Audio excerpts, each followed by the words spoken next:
Was goody, was goody. Are you in a domestic violence situation? First off, I want to say that I see you and I'm sending love your way. I was in a domestic violence situation in my first relationship, and I went into a domestic violence shelter. So the purpose of this video is just to share information in regards to the domestic violence shelter process.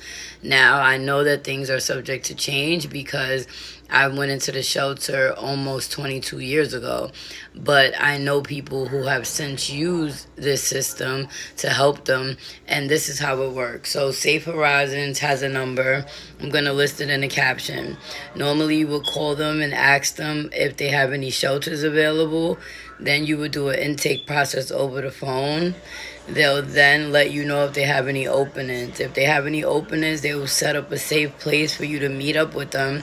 It'll normally be outside of the borough that the incident occurred, or where the perpetrator has family, and then you are placed in a DV shelter. When I was in the shelter, they didn't require that you had a police report, but I did have one, and I eventually got a temporary order of protection.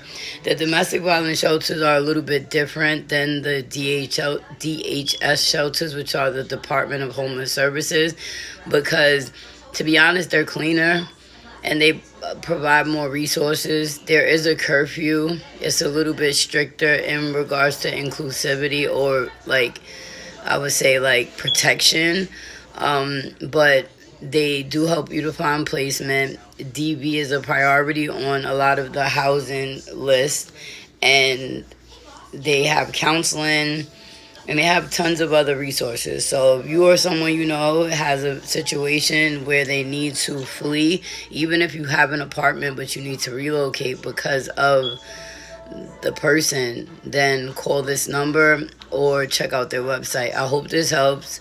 It is Motivational Monday. It's early right now, so stay tuned for more videos for the day. Thank you for letting me share.